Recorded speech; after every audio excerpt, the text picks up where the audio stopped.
Hello, dear viewers, and welcome to a new edition of the Daily Debate. I'm your host for tonight, Mohammed Abdurrahim, and tonight we'll be talking about the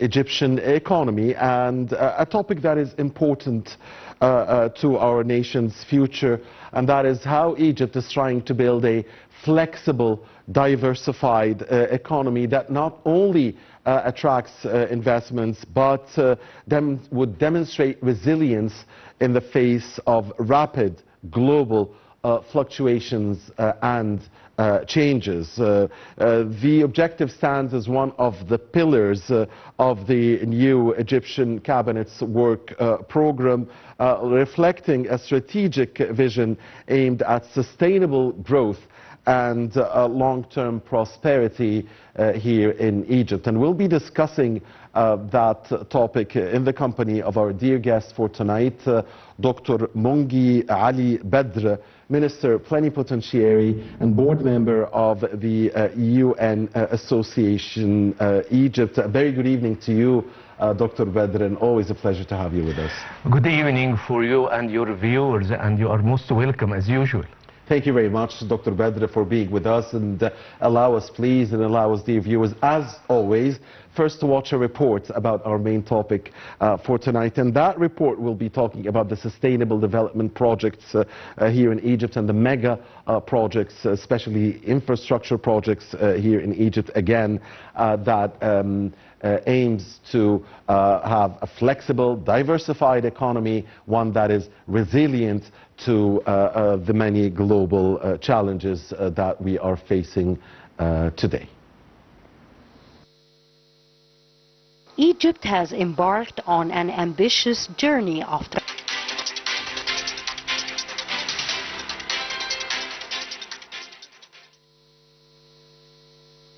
Egypt has embarked on an ambitious journey of transformation through a series of developmental mega projects that have not only redefined its landscape but also significantly enhanced the quality of life for its citizens. These transformative initiatives span diverse sectors ranging from urban development to transportation and more, each contributing to the overreaching goal of fostering sustainable growth and prosperity across the state. Egypt has made significant and multi-faced efforts through establishing mega projects, encouraging national industry, attracting foreign investments for a wide range of economic activities, and developing its export capabilities. Egypt's political leadership has spared no effort to improve the country's standing, as the image of a nation can dramatically influence its economic vitality, allows it to take part in the world's competition for trade and foreign investment. In this regard, the state has managed to launch several national mega projects throughout the last years. The state has carried out an urban revolution by establishing new cities to alleviate congestion and serve as a catalyst for economic development, reflecting a commitment to creating dynamic urban cities that can accommodate the evolving needs of Egyptians. The state's sustainable development strategy is based upon the principles of inclusive sustainable development as well as balanced regional development, emphasizing the full participation of all countries' apparatuses and ensuring its yields to all parties. All Egypt's developmental mega projects stand as beacons of progress, embodying a vision for a more sustainable, vibrant nation.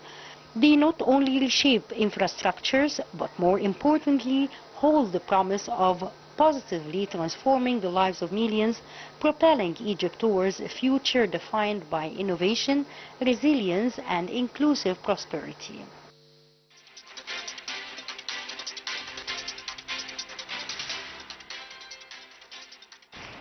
Thank you very much, Abir Hussein and Rasha Abdul Hamid, for this report. Back here with our guest in the studio, Dr. Mongy Ali Badr, the Minister Plenipotentiary. Dr. Badr, how do you view the components, the key components of the government's strategy for building a competitive economy, a diversified economy, one that not only wants to achieve growth and achieve, would see growth trickle to all segments of society, but one that would be resilient to the huge challenges that the region and the world is facing today? In fact, since formation of new government on the 3rd of July this month, most of the people, even the followers, are optimistic of this new government, because there is a merging of some ministers, and also the ministers themselves, they started their job by reliable ideas, and also they try to be a little bit more practical, and they try to contact customers. This customer could be normal customers or business sector, and also they start to have very effective contact regionally and internationally. Number 2, the new government already designed new programs for the years 2024 to 2027, and this program was under the entitled "Together We Build a Sustainable Future." In fact, even these titles also, it's very optimistic. The aims to complete what we did before.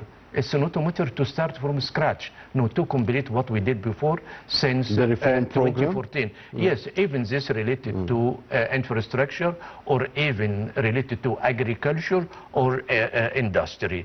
In fact, there are 4 axes for this program. Number 1, protecting national security. 2, building Egyptian people.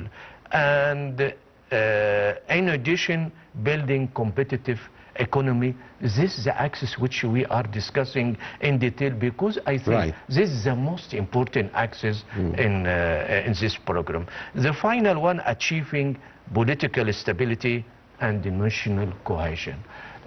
If you look to this 4 axes, each one we need to go in some details, but because of time we are going to concentrate on economy and the competitive economy. What we mean by competitive and balanced economy? We mean 2 things. Number 1, to try to use our natural resources, even in or up the earth, very wisely, also to use it with rational way. To do what? To have to reduce import. Number 2, to maximize export. What these 2 points we aim to reduce the deficit of trade balance. The most important goal for this axis to succeed, to attract direct foreign investment. How we can attract this? Number 1, we should have infrastructure. We should have trained workers. We should have technicians. We should have engineers. We should have energy. We should have a good location. We should have very easy to come in and to go out in harbor. And also we should have industrial cities or industrial areas. We should have a good legislation, and also the last one, we should have stability. This all point, what we call is the atmosphere of investment. We should have all these elements before we start to attract foreign direct investment. This number 1. Number 2, shall Egypt have all these elements now? Yes, most of these elements we have it. So can we start immediately our strategy to attract investment from east and also from north? I mean east, west, north, south. I mean foreign and local investments as well. It will be a different story. Local investment from east. Now we are a member in BRICS. And now China started to reallocate some industries outside their land. Because of what? Because the embargo from Western on China in some sector. They are very intelligent. They start to have what we call very formative and also very good steps to transfer some of these industries to neighboring countries. They start with Vietnam and also with Thailand and also Egypt. We have a strategic relation with China, and the Chinese side, since around 1 month, they request for industrial area in close to Mediterranean Sea to invest in this area with a huge amount, which we don't know exactly how much, to do what? To produce and to export to Europe. Why? Because of two things. Number one, because we have a partnership between Egypt and Europe, which allow our export to come in the European market free from custom duties. Number two, we are very close to Europe, so the cost of transportation, it's very, very small.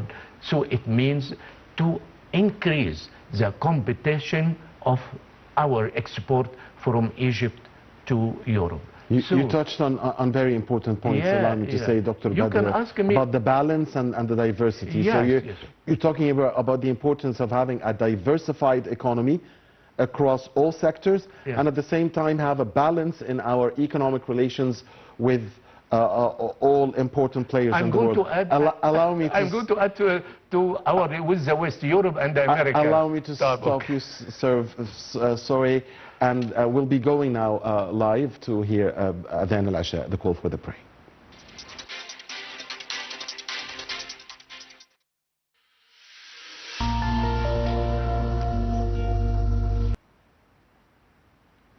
Welcome back, dear viewers. You're still watching the Daily Debate here on Nile TV International. We apologize for the technical failure that we finally got fixed now.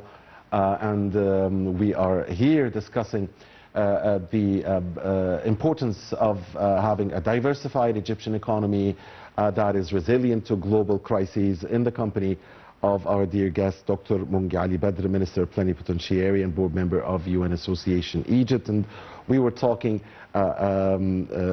before that and before the call for the Al-Isha prayer or the night prayer about Dr. Badr, the fact that Egypt, yes, it has a diversified economy across all sectors, and at the same time, something that is very important, a balanced economic relations with the world's superpowers. In fact, our government already play a very good role in balancing between East and West, and also between North and South. We talk about East.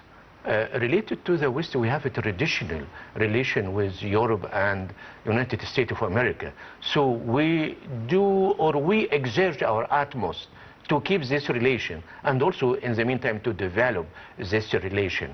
With Europe we have a strategic cooperation, and also from around 3 weeks back on 29 and the 30 of June we have a big investment conference, and also we try to develop the partnership between Egypt and Europe.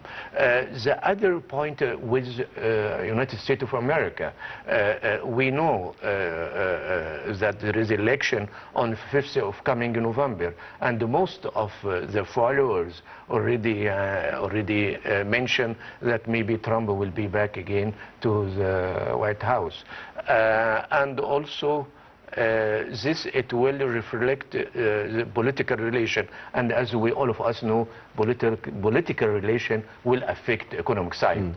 Of course, you're saying that this is the prediction of some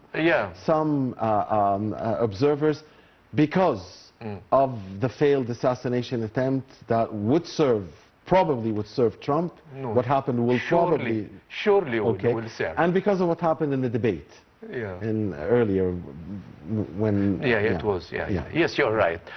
So not the daily debate, of course, the US presidential debate. So we request our civil society and our government to start from now to design programs or policies how to deal or how we change our policies toward the United States of America, and how we maximize our interest, how we can avoid any negative side in relation with the United States of America. Number two, if we are talking... But it's still a very... Sorry to interrupt you again, but because this is a very important topic. Yes, what happened favors Trump, but also many other observers believe that this is a tight battle. It's going to be deadlock, it's going to be very difficult, and it's hard to predict as well. Yeah, some observers mention it will be very tight, it will be very difficult, and the other mention no, it's okay. With more than 60% Trump will be again. So let us follow. It's American concern, and from our side we try to discuss how to maximize our interest, our advantage. Exactly, that will affect the whole world. Yeah, yes, of course, because it's the biggest economy globally, and also they are the biggest military power all over the world. So it will affect not countries, but even the normal person everywhere.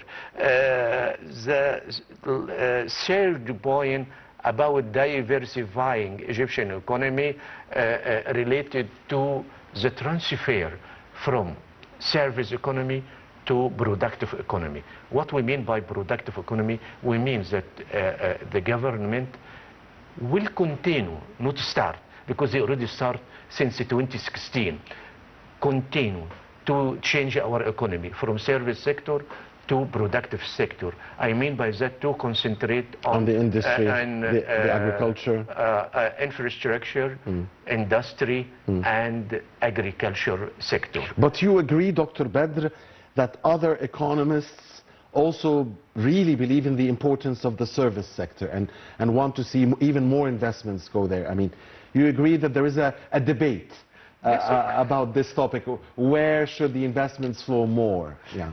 It's a healthy debate to discuss, is it better for us to continue as service economy or productive economy? But we already reached saturation point related service economy. It's enough, more than enough, because unfortunately since 1974 till 2014 most of our direction concentrate on service economy and tourism, real estate sector, waiting the transfer from Egyptian workers outside, and also we are waiting for loans and grants and something like that. Of course, we have health and education that are very important in that area. Yeah. The service. So now it's the right time to concentrate on productive economy. So what we did since 2014 till now, we started to make... Again, you are looking to decrease imports and increase exports, as you said at the beginning of the episode. It will come later after... If you focus on a... Yes, if we focus on agriculture and industry, it's normally you are going to reduce your import and maximize your export. This it's very normal. Number two, even related industry, we divide industry between normal industry, which absorb a big number of workers, and another industry which have high value added. I mean by this technology-related information technology and artificial intelligence. And also there is another industry, it's very important, that medicine industry, and also chemical industry, yes. And also engineering industry. All these industries are very important and enjoy high value added. We start to have economic zone. For example, Suez Canal economic zone, how many industrial areas? We have now 4. In Ain al-Sukhna, Ismailia, Kantara West, and the east of Port Said. These 4 industrial zone which attract a lot of investment. Another one, we enlarge the area of 10th of Ramadan and the 6th of October industrial city, Burj Al Arab, and also even Al Alamein if we talk about Al Alamein, most of our viewers will think about tourism and the tourism. No, there is industrial area, and also there is land reclamation for cultivation, and also there is logistic work there, because of what? We would like to attract tourists from Europe directly to Al Alamein, and we would like to provide them or to save to them food and even entertainment. So Al Alamein, I think it will attract a lot of tourists, a lot of foreign investment. Another point, which element raise the value of Ras Al Hikma? Al Alamein. Because it's close to Ras Al Hikma. If you don't have Al Alamein, the value of Ras Al Hikma, it will be, if we maximize the price, it will be 50%, not more. But because you have Al Alamein, and you have urbanization in Al Alamein, so it attracts the value of all land around Al Alamein, including Ras Al Hikma. It's amazing that Al Alamein has to stay a part of history. It seems it's destiny. It was Al Alamein, Rommel, Montgomery that changed the course of World War II and probably the course of the history of the world. And now what's happening, Ras Al Hikma, and it is changing the course of the Egyptian economy. So what we are calling now the importance of Sahel, or north of Egypt, it will help our economy to be developed very rapidly. Number two, Al Alamein now, we consider Al Alamein as the second capital. During summer, before Prime Minister will go to Alexandria, now they go to Al Alamein. And the residence of the minister in Al Alamein, it will attract a lot of investment because of what? Government is there. So it's a very important area. So it will attract a lot of investment. So our challenge what? How to maximize your effort to import foreign investment to Egypt, not only in productive sector, but also in tourism and service area. But you should be a little bit clever to balance between service sector and the productive sector. Got it. Dr. Badr, dear viewers, allow us to watch another report and then come back and continue our discussion. And this report is about how Egypt has a vision and a sustainable development. SDG goals, UN SDG goals is always in the mind of the Egyptian state. So how sustainable development is a foundation for the future in Egypt's vision.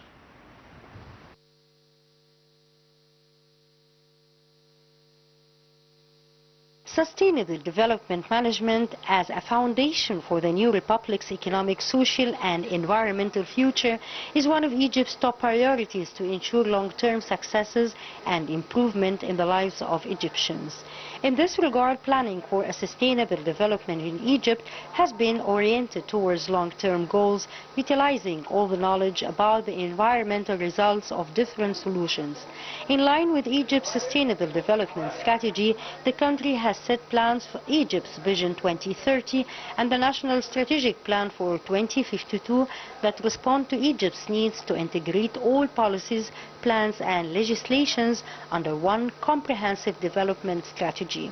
Over the past few years, Egypt has undergone a wave of state-led, demand-driven projects of informal settlements, upgrading, establishing new communities, rehabilitation of heritage areas, large public transit projects, infrastructure mega-projects, and social welfare programs, all of which being guided by Egypt's Vision 2030, which is ultimately driven by the Sustainable Development Goals.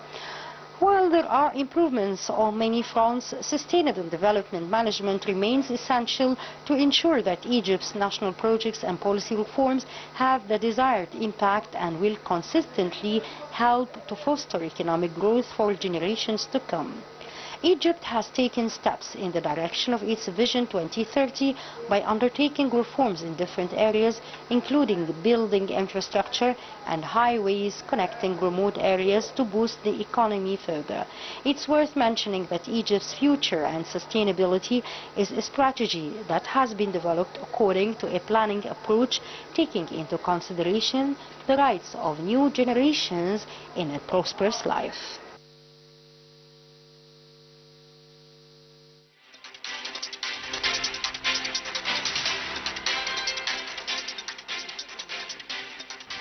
Welcome back, dear viewers. Thanks again to Abir Hussein and Rasha Abdelhamid for this report. All right. Dr. Badr, again, sustainable development and SDG goals are always in the vision of the Egyptian government. Egypt is a huge market. It's a very big market that has a lot of wants and needs. Yeah. At the same time, there are trends in the global economy. Yes. And there are crises happening in the region and across the world, economically, politically, you name it. Yeah. So how do you see the way through? I mean, how to make the equilibrium or the plan to, to take into consideration all of these factors, because we have a lot of factors when we plan for our economy. Yes, you are right. Number one, we should continue in our foreign policy to make balance between all the states around us, regionally and globally. Number two, the balance in economic side, it's very important again. And we should increase our effort in foreign trade. Because of what? The problem of hard currency, especially dollar, it came from what? You import more than you export. Number three, we should encourage foreign investment by all means, like what Minister of Transportation and Industry, he declared yesterday that I'm with private sector, I'm with foreign investment, I'm ready to facilitate any restrictions in front of them. And he mentioned also, I'm ready to grant license for any factory need to start from now. And to help the faltering factories to get up again as soon as possible. And he mentioned what? It's the facilities doesn't include to facilitate progress, no financially. If any factory is suffering from financial problems, he is ready to ease their mission, to have loan from the banks to refresh all these factories. Number four, he mentioned what? I'm ready to give facilities to any factory would like to have import substitution under two conditions. The first one... Import substitution meaning depending on the local component? No, import substitution, it means that we are going to produce what we import. Okay. If we import, for example, clothes or something like that. Okay.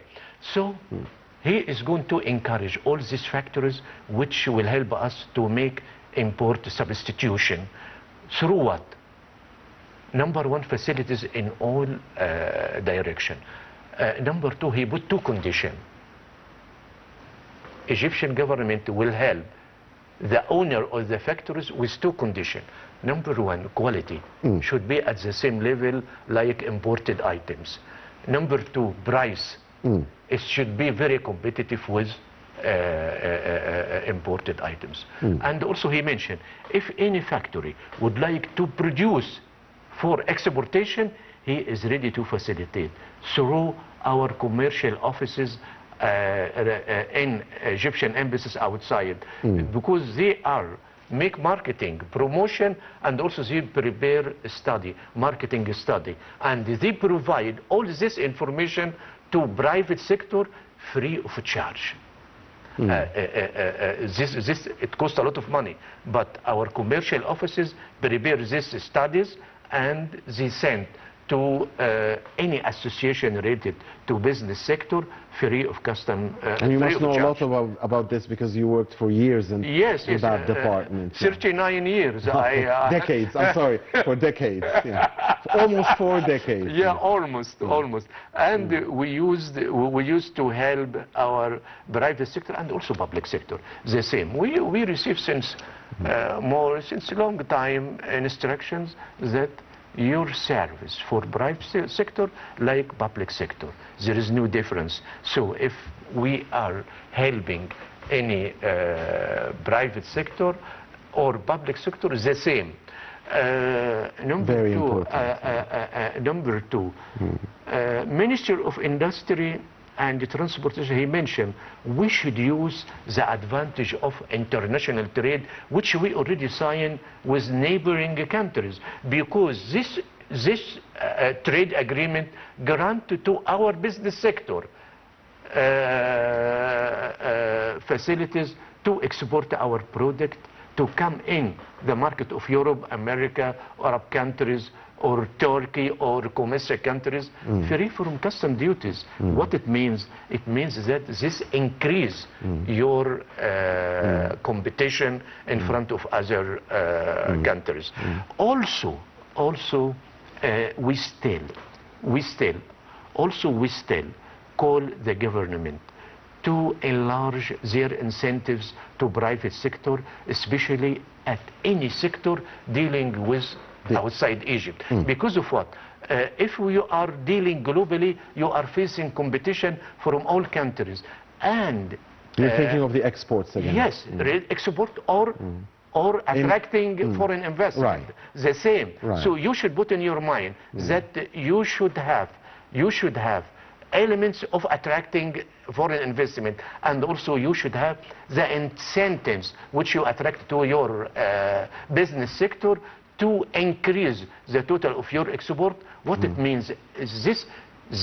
Finally, it means that you reduce the problem of hard currency. If we export more than we import, so the problem of dollars, euro, yen, it will be finished completely. And I think very soon, we are going to reach the balance of our needs and our return from hard currency. And personally, I'm very optimistic.